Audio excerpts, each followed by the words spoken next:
자, 그러면 이 얘기도 현안 얘기 중에 하나인데 이것 좀 얘기를 또 드리고 싶어요. 이준석 후보가 국민의힘 당권 레이스에서 돌풍을 일으키고 있는 상황입니다. 어제 뭐 MBC 토론도 있었는데요. 좀 새로운 모습을 좀 보여주고 있는 건 사실인 것 같아요. 이런 현상 좀 어떻게 보고 계신지 궁금하네요.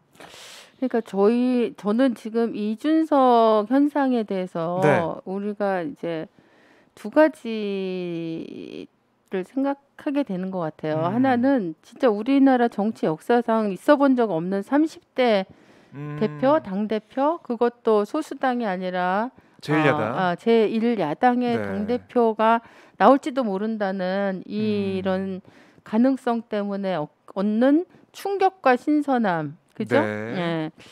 이것 때문에 이제 지금 언론과 모든 사람들은 저는 거기에 주목하고 있다고 봐요. 그리고 워낙에 그 없었던 초유의 어떤 상황이기 때문에 네. 당연한 반응인데 저는 사실은 지금 이준석 그 현상에서 우리가 진짜 주목해야 될 거는 네. 이준석이 어떤 정치인이냐를 봐야 된다고 봅니다. 그러니까 그걸 들여다보지 않고 그냥 네, 현상만 보고 너무 있다. 현상만 지금 이 젊은 30대 대표라고 하는 거에만 우리가 너무 막 지금 신경을 막 다 집중시키고 있는데 네. 30대 정치인도 여러 종류가 있잖아요. 예. 그러니까 어떤 30대 정치인이냐, 어떤 정치인이 제일 야당의 대표가 되느냐는 우리나라 정치에서 굉장히 중요한 정치의 어떤 내용과 방향과 질과 수준을 결정하는 그렇죠. 문제인데 네. 저는 그런 면에서 보면 너무 안타깝게 뭐 이준석 씨가 이 젊은 세대가 가지고 있는 어떤 특징이 있죠. 예를 들면 뭐 되게 솔직하게 군더더기 없이 그다음 뭐 이렇게 하고 싶은 얘기 직설적으로 그동안 뭐 정치인의 언어가 아니라 순발력 있게 그렇게 한다는 게 이제 젊은 사람이 가지고 있는 어떤 특징을 보여주고 있긴 한데 저는 그 이준석의 어떤 생각과 적어도 말을 통해서 워딩을 통해서 나오는 생각은 굉장히 위험한 거다. 그러니까 위험하다. 예를 들면 혐오와 차별, 갈라치기 막 이런 것들을 너무 당연하고 일상적으로 그걸 통해서 오히려 사람들을 선동하고 그 다음에 그걸 통해서 어떤 자기 존재감을 계속 확인하고 저는 그런 방식의 정치는 진짜 구태의 정치라는 생각을 해요. 사실은 이게 뭐랄까 이 생물학적으로는 젊은 30대지만 그 사고의 방식이랄까 그다음에 그 사고를 대중과 공유하고 전달하고 자기의 세력을 이제 규합하는 방식은 굉장히 구태적인 방식이다. 뭐 이런 표현이 적절할지 모르지만 저는 약간 되게 위험한 게 보고 있어요. 그러니까 뭐 젊은 트럼프. 네, 젊은 트럼프. 어제 뭐 민주당 쪽에서는 뭐 히틀러의 향기가 난다, 뭐 이런 얘기도 저는 박진영 부대변인 하고 있었는데. 젊은 트럼프 이거 계속 혐오와 차별 그다음에 특히 또 이제 우리나라에서 최근에 이 만들어진 그 화두인 공정이라고 하는 화두를 완전히 비틀어서 철저한 능력주의, 능력지상주의 이런 것들을 막 그게 마치 또 옳은 것인 것처럼 이렇게 얘기하는데 굉장히 논리적 기존의 이제 그런 이제 이 보수 야당들의 어떤 정치인들의 언어는 어떻게 보면 약간 덜 직설적이었잖아요. 근데 되게 직설적이고 논리적이기 때문에 사람들이 그 이준석 씨의 얘기를 들을 때 나름 뭐 일리가 있네 이렇게 생각하지만 잘 보면 예를 들면 제가 이제 얼마 전에 이준석 씨가 이런 얘기를 했더라고요. 2030의 남자와 여자의 비율이 1.5대 1이다. 그런데 남자가 1.5배로 많은데 그런데 여기서 무슨 할당제를 한다는 건 역차별 아니냐 이런 식으로 막 얘기했어요. 지금 뭐 젠더 관련해서 막 한창 핫할 때. 근데 사실 그 통계를 보면 2021년 4월 달에요. 우리나라 그 2030의 남녀 구성비를 보잖아요. 그러면 여자가 1000명이라면 남자가 1,080명이에요. 이게 통계적으로 보면. 그러면 지금 이준석은 뭐라고 얘기한 거냐면 네. 아니 이렇게 1,000명 대 1,080명의 비율인데 말할 네. 때 이렇게 얘기하는 거예요. 여자 1,000명이고 남자 1,500명입니다. 그런데 여기서 할당제하면 남자들은 다 밀리는 거 아닙니까? 이렇게 얘기하는 거예요. 네. 저는 그래서 마치 어떤 되게 논리적이고 객관적인 뭔가를 가지고 얘기하는 것 같지만 이준석 씨가 얘기하는 것에는 굉장히 많은 그 왜곡과 함정이 있다. 그래서 그 팩트도 확인해야 되고, 네. 예. 그리고 무엇보다도 이게 사람들을 어떻게 하면 융합시키고 서로 상생할 수 있는 이런 방향으로 그러니까 상대방을 비판을 해도요.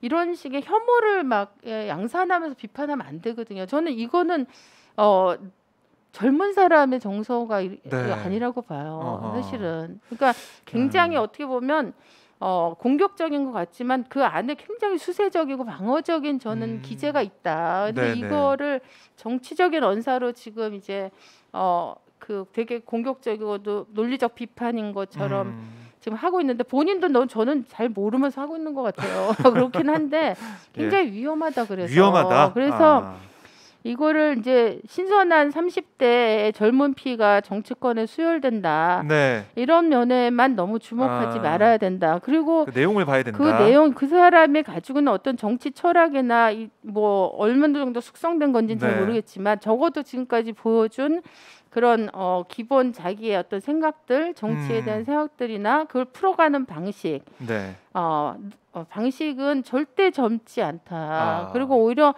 굉장히 위험한 그런 이제 우리가 트럼프식 그런 혐오와 이런 거하고 관련이 된다. 그래서 저는 그런 면도 봐야 된다. 예, 그런 부분을 정확하게 봐야 된다. 이런 생각이 들고 다른 한편에서는 사실은 또 이제 정치계 내부에서는 또 그 현상을 통해서 자기 반성할 부분이 있다. 그럼에도 불구하고 이준석이라는 정치인 자체가 어떤 정치인인가와 별개의 문제로 예를 들면은 이준석 현상에 가장 충격을 많이 받은 사람은 누굴 것 같아요? 누굴까요? 윤석 현상에? 아니 뭐 나 아무개 주 아무 그게 홍 아무 그러니까 이번에 그 같이 경쟁하고 있는 후보들 사실 표는 많이 안 내지만 이 국민의힘의 기존의 보수 정치인들이 대표 정치인들 굉장히 사실 진짜 타격을 지금 받았을 그렇죠. 거고 이제 세대 교체가 되면은 이제 물러나야 되는 그런 상황까지 몰리게 되니까 생각하지 않았던 문법이잖아요. 자기들한테 익숙하지 않아. 그리고 또 하나 저는 민주당의 정치인들이 기성의 사실 정치인이라고 하는 분들이라고 봐요. 그래서 어떤 뭐 프로에서는 되게 부럽다. 이준석 현상 국민의힘당의 이준석 현상 부럽다 이렇게 그런 얘기도 나오더라고요. 나오죠. 민주당에서. 근데 저는 그 부분에서 우리 정치 특히 정당 문화 안에 얼마나 민주주의가 있었는지 그동안 사실 영공서열 중심의 정치조차도 경륜과 경험을 강조하고 이게 한편에서는 긍정적이지만 정말 이게 민주주의를 만드는 역할을 하는 게 정당인데 그 정당 안에 민주주의가 있었나 이런 부분들에 대한 성찰을 해야 되고 이준석 문제는 단지 젊은 사람이 이 정당에서 발언권을 갖게 할 것이냐 말 것이냐 뭐 대표가 되게 할 것 이런 문제가 아니라 정당 내부에 민주주의가 있었는지를 점검하고 그거를 이제 개선하기 위한 계기로 삼아야 된다. 저는 사실 그렇게 접근해야지 30대의 정치인은 왜 우리는 못 갖고 있냐 혹은 아이고 나 뒤통수 맞았네 이런 식으로 이제 지금 기존에 많이 정치인들이 반응하면 저는 이게 이제 발전의 어떤 계기, 우리 정당 문화와 정치를 발전시키는 계기가 아니고 그냥 하나의 이벤트, 이준석이라는 인물이 하나 나왔다가 이게 사라지는 이벤트가 되어줄 수밖에 없다. 그래서 그런 면에서 정치계 내의 민주주의 어떤 문화, 특히 정당 내 민주주의 문화에 대해서 그거 점검해야 된다. 제가 어제 이제 페북에다가 우리 최고의 모두발언에서도 얘기했는데 사실은 이준석은 박근혜 키즈라고 자기가 계속 얘기하면서 스스로도 막 자기 정체성 그렇게 규정하고 있잖아요. 네. 그런데 정말 우리한테 정말 필요한 젊은 정치인은 누구한테 간택된 나온 30대 정치인이 아니에요. 우리가 예를 들어서 핀란드의 산나 마린이라든가 캐나다의 트리도 같은 수상이 나왔을 때 와 저렇게 젊은 정치인이 나올 수 있다니 이렇게 얘기하지만 거기는 이 현상이 지속적으로 계속 일어나고 있는 거잖아요. 누가 어떤 한 사람이 특출난 사람이 나왔다 사라지는 게 아니고 그럼 이게 네. 뭐냐? 이 종당 안에 민주주의 문화가 있고 특히 산나 마린 뭐 튀리도 이런 젊은 그 정치인들은요 10대 때부터 정당 활동했던 사람들이에요. 그리고 학교에서 민주시민 교육 받은 사람들이에요. 그렇죠. 그러니까 이런 식으로 제대로 된 어떤 정말 학습과 훈련의 과정을 통해서 배출될 수 있는 그런 시스템이 갖춰져 있고 이게 정당 안에 문화로 자리 잡고 네. 이렇게 해야지 누구 퀴즈 이렇게 해가지고 간택돼서 나와서 언론의 스포트라이트 딱 받고 거기다 막 그 말주변 이런 그렇죠 아주 자극적이고 이런 말주변 혐오를 막 쏟아내는 막 부추기는 이런 말주변들이 말로 어떤 정치인의 정치적 어떤 생명이 저는 반짝은 할 수 있지만 지속되기는 힘들다 이렇게 보는 게 맞다. 그래서 이준석 현상을 통해서 우리가 여러 가지를 생각을 하게 되지 않나. 네. 그리고 정말 특히 정치하는 사람들, 저 같은 사람들을 포함해서 이게 우리한테 어떤 숙제를 주냐. 아 젊은 사람 있어서 좋겠다 부러워. 이렇게 가면 절대로 안 된다. 당의 개혁에 대해서 생각해보고 변화의 방향과 변화의 내용을 정말로 고민해보는 그런 기회가 돼야 된다 이런 말씀이시네요. 정말로 저는 이준석 같이 사실은 트럼프가 아무리 우리가 봐도 너무나 황당한 사람인데 대통령 세계 초강대국의 대통령을 할 수 있었잖아요. 충격이었죠 사실. 예. 그럼 그건 거기에 그 트럼프를 이유가 있는 거거든요. 맞아요. 그 트럼프를 지지하는 세력이 다른 어떤 정치인에 의해서 지원받고 이끌리지 못했기 때문에 트럼프가 그 역할을 대신한 거예요. 대체한 거예요. 그러니까 미국의 아주 오랫동안 백인 블루칼라 노동자들의 고통들이 미국 사회에서 해결이 안 되고 어떤 정치인도 그들의 고통에 관심을 가지고 그들의 고통을 대변해 주지 않았고 저는 사실은 지금 이 우리나라에서 이준석 현상 이렇게 얘기하면서 이준석이 뭐 이대남을 뭐 대표한다 뭐 막 대변한 이렇게 얘기하는데 저는 정말 우리나라 20대 남성들이 굉장히 아까도 우리가 코로나 얘기하면서 했지만 굉장히 건강하고 의외로 굉장히 제가 학교에서도 이 제자들을 키워서 알아요. 굉장히 이 합리적이고 똑똑해요. 근데 지금 상황이 너무나 힘들기 때문에 이 특히 남자뿐 아니라 사실 지금 청년들의 삶이 너무 힘든데 이 청년들을 이준석은 제가 볼 때 호명해줬다는 사실만으로도 이 청년들이 뭔가 이제 정치권 안에서 자기가 지지할 수 있는 누군가가 생긴 게 아닌가라고 하는 어떤 희망을 한번 걸어보는 거다. 저는 이렇게 봐야 된다. 그러면 우리가 주목해야 될 것은